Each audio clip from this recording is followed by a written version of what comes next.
Hello friends, आज का हमारा टॉपिक है टारगेटेड ड्रग डिलीवरी सिस्टम। तो आज हम इसका इंट्रोडक्शन पार्ट पढ़ेंगे। क्या होता है टारगेटेड ड्रग डिलीवरी सिस्टम, कौन कौन से इवेंट या बायोलॉजिकल प्रोसेस होते हैं जो इन्वॉल्व होते हैं ड्रग टारगेटिंग प्रोसेस में। तो सबसे पहले ड्रग टारगेटिंग होता क्या है। तो टारगेटिंग ड्रग डिलीवरी सिस्टम एक ऐसा सिस्टम है जिसके थ्रू हम क्या करते हैं, सिलेक्शन एंड इफेक्टिवली लोकलाइजेशन करते हैं। एक सिलेक्टिव वे में, एक इफेक्टिव वे में हम लोकलाइजेशन करते हैं अपने जो भी फार्मास्यूटिकल या फार्माकोलॉजिकली एक्टिव मॉइटीज़ होती हैं एक प्रेजेंट टारगेट जगह पे। मतलब एक हमें टारगेट जगह प्री सेलेक्टेड जगह होगी, उससे पे ही पर्टिकुलर एरिया पे हमारी जो फार्माकोलॉजिकली एक्टिव मॉइटीज़ हैं या जो भी थेरेपेटिक कंसंट्रेशन है ड्रग का, वो वहीं पे इफेक्टिवली कॉज करेगा। लेकिन जो तुम्हारी नॉन टारगेटेड जितनी भी हमारी सेलुलर लाइंस होती हैं या नॉन टारगेट जितने भी आपका एरिया होगा, उस पर कोई भी रिस्ट्रिक्शन नहीं होगी, वहाँ पे कोई भी इफेक्ट नहीं होगा। मतलब एक पर्टिकुलर एरिया है, वहीं पे जाके ड्रग को अपना वर्क करना है, वहीं पे काम करना है, और अगल बगल की जितनी भी हमारी जो भी हमारा एरिया होगा उस पर कोई भी इफेक्ट नहीं होगा। मैक्सिमम हमें इसका इफेक्ट थेरेपेटिक इंडेक्स पे दिखाना है अपना, और टॉक्सिक इफेक्ट क्या होना चाहिए, कम से कम होना चाहिए। एक ऐसा हमें ड्रग डिलीवरी सिस्टम तैयार करना है टारगेटेड। तो ये तो हो गया, इसका कॉन्सेप्ट है। अब आप ये देख लीजिए कि टारगेटेड ड्रग डिलीवरी सिस्टम की ज़रूरत क्यों पड़ी। तो क्या रीज़न था जिसकी वजह से हमें टारगेटेड ड्रग डिलीवरी सिस्टम का यूज़ करना पड़ा। तो बेसिकली 3 रीज़न्स हैं। पहला होता है फार्मास्यूटिकल रीज़न। क्या क्या फार्मास्यूटिकल रीजंस थे। फार्मास्यूटिकल रीज़न ये है कि अगर लो सॉल्युबिलिटी की वजह से, ड्रग इनस्टेबिलिटी की वजह से हमने टारगेटेड ड्रग डिलीवरी सिस्टम को बनाया, इसका फॉर्मेशन स्टार्ट किया। दूसरा है फार्माकोकाइनेटिक रीज़न। फार्माकोकाइनेटिक रीज़न में हम ये कह सकते हैं कि पुअर एब्जॉर्प्शन, जो ड्रग का एब्जॉर्प्शन बहुत पुअर है या उनकी शॉर्ट हाफ लाइफ बहुत कम है, बहुत ही शॉर्ट पीरियड ऑफ टाइम की है, जिनका वॉल्यूम ऑफ डिस्ट्रीब्यूशन बहुत ज़्यादा है, उन ड्रग्स के लिए हमने इन ड्रग डिलीवरी सिस्टम का बनाना उनकी नीड पड़ी। नेक्स्ट है फार्माकोडायनेमिक रीज़न। फार्माकोडायनेमिक रीज़न में ये देखा हमने कि उसकी जो स्पेसिफिसिटी होनी चाहिए, लो स्पेसिफिसिटी ड्रग की हो, थेरेपेटिक इंडेक्स बहुत कम हो, इसलिए हमने इनको पूरा ओवरऑल बनाया। क्या क्या अप्रोचेस होते हैं ड्रग टारगेटिंग में। तो देखिए यहाँ पे डिफरेंट अप्रोचेस होते हैं। पहला अप्रोच ये है, हम बना रहे हैं तो हमें क्या चीज़ मिलेगी, हम डिस्ट्रीब्यूशन ऑफ ड्रग को कंट्रोल कर सकते हैं। कैसे कर सकते हैं, हम एक कैरियर को इनकॉर्पोरेट कर रहे हैं ना, इसमें एक कैरियर एज ए एडिशन हम ऐड कर रहे हैं, जिसकी वजह से डिस्ट्रीब्यूशन ऑफ ड्रग जो है वो हमारा कंट्रोल वे में वर्क करेगा। दूसरी बात हम ये कह रहे हैं कि हम जो स्ट्रक्चर होता है ड्रग का, एट अ मॉलिकुलर लेवल पे ड्रग का जो स्ट्रक्चर होता है उसको अल्ट्रेशन, उसमें चेंजेस ला सकते हैं। सही बात है, कोई भी ड्रग का स्ट्रक्चर हो उसको मॉलिकुलर लेवल के बेसिस पे मॉलिक्यूल्स में हम क्या कर सकते हैं, चेंजेस ला सकते हैं इन ड्रग डिलीवरी सिस्टम को प्रिपेयर करके। तीसरा हम ये कह रहे हैं कि हमें अगर कंट्रोल करना है input of the drug into the bio environment, तो अगर हमें ड्रग का जो इनपुट है, जो ड्रग हमारे आ रही है, इनकॉर्पोरेट हो रही है, उसको अगर हमें कंट्रोल करना है बायो इन्वायरमेंट में, तो ये बहुत ही इफेक्टिव वे है जिससे कि हम डिज़ायर जितना बायो डिस्ट्रीब्यूशन चाहते हैं, जितना प्रोग्राम वे में चाहते हैं, उसको एक कंट्रोल मैनर में हम कर सकते हैं। ये हमारे अप्रोचेस हैं ड्रग टारगेटिंग के। अब हम बात कर लेते हैं ड्रग टारगेटिंग की क्या क्या स्ट्रैटेजीज़ होती हैं, कौन कौन सी स्ट्रैटेजीज़ होती हैं जिससे हम ड्रग टारगेटिंग क्यों कर रहे हैं, किन किन तरीक़ों से कर सकते हैं। लाइक पैसिव टारगेटिंग एक हमारी होती है, एक्टिव टारगेटिंग हम कर सकते हैं। पैसिवली एक्टिव मतलब जिसमें हमारी ऑक्सीजन रिक्वायरमेंट नहीं होती है, और पैसिव में मतलब एक्टिव में रिक्वायरमेंट होती है और पैसिव में नहीं होती है। इन्वर्स टारगेटिंग हम कर सकते हैं। ड्रग टारगेटिंग बताया हमने, डबल टारगेटिंग एक हमारा है, कॉम्बिनेशन टारगेटिंग। ये सब स्ट्रैटेजीज़ हैं जिसके थ्रू हम ड्रग को टारगेट कर सकते हैं। पैसिव हो गया, एक्टिव हो गया, इन्वर्स हो गया, drug targeting, double targeting and combination targeting. तो अब देखिए इन्होंने ये बताया कि जो भी हम ड्रग डिलीवरी सिस्टम कर रहे हैं उसका मेजर रोल ये है कि जो थेरेपेटिक अमाउंट ऑफ ड्रग है उसको हमें टारगेट साइट पर डिलीवर करना है रिलेवेंट वे में, बहुत ही हाईली इफेक्टिव कंसंट्रेशन के साथ, और टॉक्सिक लेवल कम से कम हो, टॉक्सिसिटी बहुत कम से कम हो, और हाईली ड्रग हमारी वहाँ तक पहुँचे। जो भी टारगेटेड ड्रग डिलीवरी सिस्टम होता है उसको हम ये प्रेफर करते हैं ड्रग में कि वो having the instability, low solubility and short half life. अब देखो ये जो प्रॉब्लम आती है ना हमारी इनस्टेबिलिटी की, लो सॉल्युबिलिटी की, शॉर्ट हाफ लाइफ, इन सब को ओवरकम करने के लिए इनको हमें बनाया गया है। लाइक आप देखिए एग्जांपल आपको दिखा रहे हैं, नैनो पार्टिकल्स हमने बनाए, तो हमने टारगेटेड मॉलिक्यूल्स इसमें एडअप किया, ड्रग थी। नैनो पार्टिकल्स बनाए हमने, ड्रग टारगेटेड मॉलिक्यूल्स दिखाया, ड्रग दिखाया, तो ओवरऑल कंबाइन करके टारगेटेड डिलीवरी सिस्टम हमारा तैयार हो गया पूरा कॉम्बिनेशन में। अब ये जाके क्या होगा, पर्टिकुलरली जहाँ पे इसको एक्ट करना है वहाँ पे जाके काम करेगा, अपना दिखाएगा वर्क। अब हम बताते हैं क्या क्या आइडियल कैरेक्टर्स होने चाहिए कोई भी ड्रग टारगेटिंग जो सिस्टम्स होता है उसको प्रिपेयर करते हैं हम, उसमें क्या क्या उसके आइडियल कैरेक्टर हैं। पहला तो बायोकेमिकली इनॉल्ट होना चाहिए, मतलब नॉन टॉक्सिक हो, कोई भी रिएक्शन ना कॉज करे। नॉन इम्यूनोजेनिक होना चाहिए, कोई इम्यूनोजेनेटिक रिएक्शन ना कॉज करे। फिजिकली और केमिकली स्टेबल होना चाहिए। आइदर हम ये कह सकते हैं ना इन वीवो इन विट्रो दोनों कोरिलेशन में ये स्टेबल होना चाहिए। नेक्स्ट हम ये बोल रहे हैं restrict drug distribution to a target cell और टिश्यू और ऑर्गन, मतलब ये है इसका जो ड्रग डिस्ट्रीब्यूशन हो, कोई भी टारगेट सेल हो, आइदर टिश्यूज़ हो, आइदर ऑर्गन हो, वहाँ पे इसका ड्रग का डिस्ट्रीब्यूशन रिस्ट्रिक्टेड होना चाहिए, लिमिटेड होना चाहिए। यूनिफॉर्म कैपिलरी डिस्ट्रीब्यूशन, इनके में जो कैपिलरी डिस्ट्रीब्यूशन होनी चाहिए वो एक सीक्वेंस में एक पर्टिकुलरली यूनिफॉर्मली होना चाहिए। नेक्स्ट हम ये बोल रहे हैं कि controllable and predicted rate of drug release, जो ड्रग का रिलीज होना चाहिए वो एक कंट्रोल वे में, एक प्रिडिक्टेड मतलब जितना अमाउंट है उतना ही होना चाहिए, कंट्रोल वे में ही हमारा जो ड्रग का रिलीज होना चाहिए वो रेट होना चाहिए।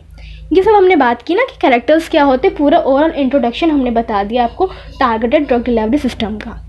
अब हमने बात की थी कि नेक्स्ट हमने बोला था कि जो भी मतलब बायोलॉजिकल प्रोसेसेस होती हैं या जो भी इवेंट्स होती हैं जो ड्रग टारगेटिंग में इन्वॉल्व होती हैं, तो बेसिकली 4 टाइप की हमारी प्रोसेसेस होती हैं जो इन्वॉल्व होती है ड्रग टारगेटिंग में। पहला हमारा है cellular uptake and processing. Second होता है transport across the epithelial barrier.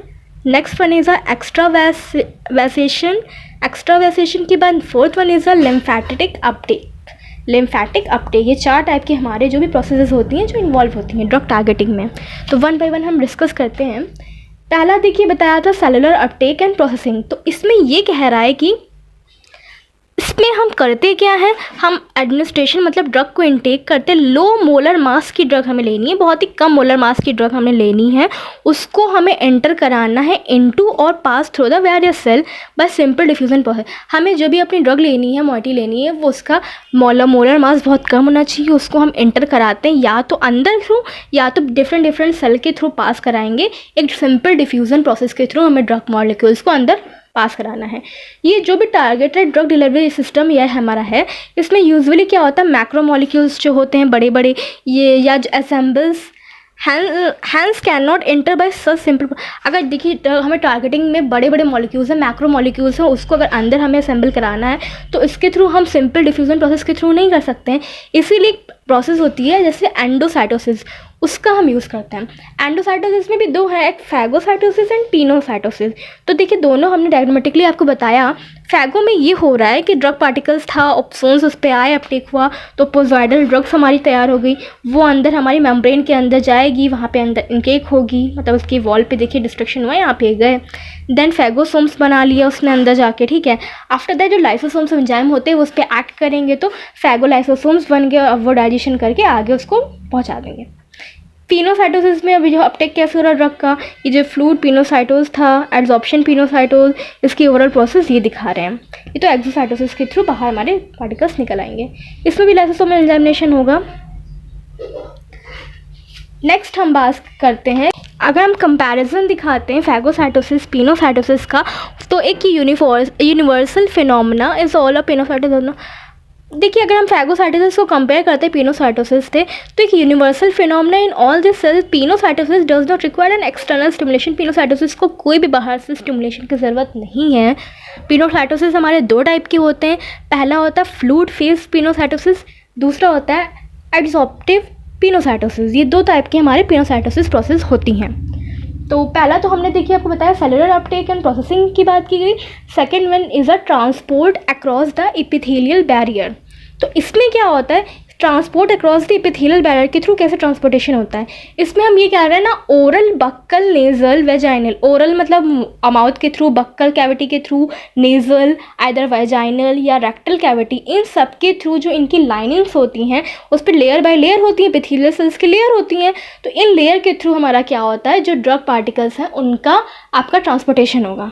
तो ये जो देखिए लेयर हमने बताई 3 टाइप की होती है, फिजियोलॉजिकली अकॉर्डिंग 3 टाइप की लेयर होती हैं आपकी एपिथेलियल। पहला एपिथेलियल हो गया, एक लैमिया प्रोप्रिया होता है, एक बेसल लैमिना, ये तीनों हमारी क्या होती हैं, लेयर्स होती हैं। अब इन्होंने आगे ये बताया कि जो पोलर मटेरियल होते हैं उनका डिफ्यूज़न क्या होता है, tightly junction of epithelial cells के जो टाइटली जंक्शंस होते हैं उसके थ्रू पोलर मटेरियल्स जो होते हैं उनका डिफ्यूज़न होता है। जो भी पोलर मतलब जो पॉजिटिवली या जो भी मॉलिक्यूल्स ऐसे होते हैं वाटर के कॉन्टैक्ट में आते हैं उनका क्या होता है, टाइटली जंक्शन जो एपिथेलियल सेल्स के होते हैं उनके थ्रू उनका डिफ्यूज़न होगा। जो पॉजिटिवली चार्ज पार्टिकल होते हैं उनमें ये देखा गया है कि उनमें अपटेक ज़्यादा होता है, shows increase uptake than the negatively charge counter particle. जो नेगेटिवली की कंपेरेटिवली जो पॉजिटिवली चार्ज पार्टिकल है उनका अपटेक ज़्यादा होता है, ऐसा देखा गया है। तो ये देखिए हमने बता दिया transportation across the epithelial value बता दिया। अब हम बात करते हैं एक्स्ट्रावेसेशन। एक्स्ट्रावेसेशन दैट इज़ बहुत सारी ऐसी डिजीज़ होती हैं जो कैसे हो जाती हैं, डिसफंक्शनिंग ऑफ सेल्स ऐसे वर्क नहीं कर रही हैं, उनमें इम्प्रॉपर फंक्शन हो रहा है, तो उसकी वजह से बहुत सारी बीमारियां, बहुत सारी डिजीज़ पैदा हो जाती हैं जो कहाँ पे लोकेटेड होती हैं, आउटसाइड द कार्डियोवैस्कुलर सिस्टम। मतलब जो भी हमारी कार्डियोवैस्कुलर सिस्टम होता है उसके आउटसाइड बाहर लोकेटेड होती हैं। इसलिए जो भी ड्रग्स होती हैं जिसको हमें एक्सर्ट, ऐसी ड्रग जो अपना थेरेपेटिक इफेक्ट को एक्सर्ट करना चाहती हैं तो it must exert from a central circulation. वो अब देखिए कार्डियोवैस्कुलर में तो वो नहीं हो पाएगा क्योंकि वहाँ पे तो डिजीज़ हो गया, डिसफंक्शनिंग हो गई है, तो उनको हम क्या करते हैं, एक्सर्ट करने के लिए एक सेंट्रल सर्कुलेशन के थ्रू उनको एक्सर्ट कराते हैं।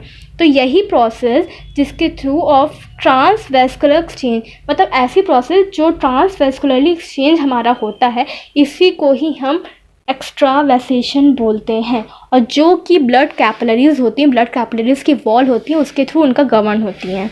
देखिए इन्होंने ये बताया कि बहुत सारी डिजीज़ होती हैं जो कैसे होती है, डिसफंक्शनिंग ऑफ सेल की वजह से होती हैं, जो क्या होती हैं हमारी कार्डियोवैस्कुलर सिस्टम के आउटसाइड लोकेटेड होती हैं। इसलिए जो ड्रग होती है उसको एक्सर्ट करना हो, जिनमें थेरेपेटिक रिस्पॉन्स है, उसको एक्सर्ट करने के लिए हम उसको सेंट्रल सर्कुलेशन के थ्रू एक्सर्ट करते हैं। तो ऐसी प्रोसेस जिसमें क्या होता है ट्रांसवैस्कुलर एक्सचेंज हो उन्हें हम कहते हैं एक्स्ट्रावेसेशन। और जो कि गवर्न किसके थ्रू होती है, ब्लड कैपिलरी जो वॉल होती हैं उनके थ्रू इनका गवर्नेशन होता है। डिपेंडिंग अपॉन द मॉर्फोलॉजी के अकॉर्डिंग उनका जो स्ट्रक्चर है उसके अकॉर्डिंगली या जो कंटिन्यूटी होती है एंडोथेलियल लेयर की and the basement membrane blood capillaries are divided into. देखिए उनको जो मॉर्फोलॉजी दैट मीन्स स्ट्रक्चर, उनका जो कंटिन्यूटी जितनी भी उनमें एंडोथेलियल लेयर्स होती हैं उनके अकॉर्डिंगली, या जो बेसमेंट मेम्ब्रेन होती है ब्लड कैपिलरीज की, बेसमेंट मेम्ब्रेन के अकॉर्डिंगली जो भी ब्लड कैपिलरीज हैं बेसिकली 3 टाइप की होती हैं। पहला होता है कंटिन्यूअस, दूसरा होता है फेनेस्ट्रेटेड, दूसरा होता है साइनसॉइडल।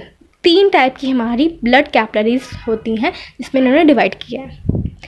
थर्ड वन हमने एक्स्ट्रावेसेशन तो पढ़ लिया। अब एक्स्ट्रावेसेशन की जो तीनों लेयर हमने बताई थी उसका ये डायग्रामेटिकली रिप्रेजेंटेशन है। देखिए इधर कंटिन्यूअस दिखा दी हमने जो भी मेम्ब्रेन थी ब्लड कैपिलरीज की, इधर वेनेस्ट्रेटेड दिखा दी, इधर साइनसॉइडल दिखा दी। तीनों में देखिए बेसिकली ये है कि कंटिन्यूअस वाले में टाइट जंक्शंस यहाँ पे हैं, वेनेस्ट्रेटेड वाले में ल्यूमेन है, यहाँ पे वेनेस्ट्रेशंस हो गया। साइनसॉइडल्स में हमारा क्या है, कैपिफर सेल्स यहाँ पे दिखा दी हमने, देन यहाँ पे गैप होगा, साइनसॉइड गैप यहाँ बीच में दिखाया हमने। ये एक बेसिक रिप्रेजेंटेशन है जो भी हमने ब्लड कैपिलरीज का बताया आपको, जो तीनों टाइप की थी उनका एक। अब फोर्थ वन हम बात करते हैं लिम्फेटिक अपटेक। लिम्फेटिक अपटेक कैसे होगा, ये किसके थ्रू होता है, जो एक्स्ट्रावेसेशन होता है उसके बाद ही जस्ट ये लिम्फेटिक अपटेक होता है। ड्रग मॉलिक्यूल क्या होते हैं का रीअब्जॉर्प्शन होता है ब्लड स्ट्रीम डायरेक्टली और एंटर इनटू द लिम्फॉइड।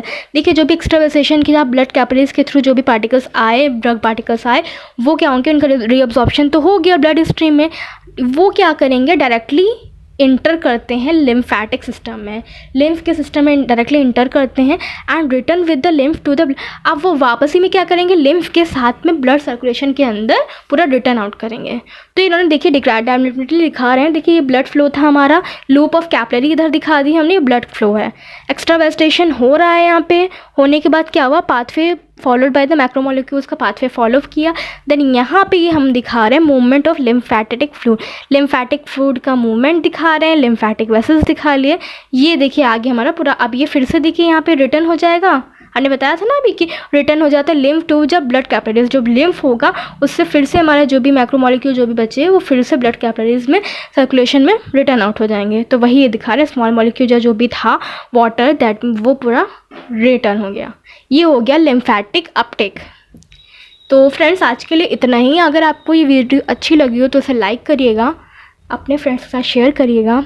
तब तक के लिए कीप लर्निंग, कीप स्टडिंग।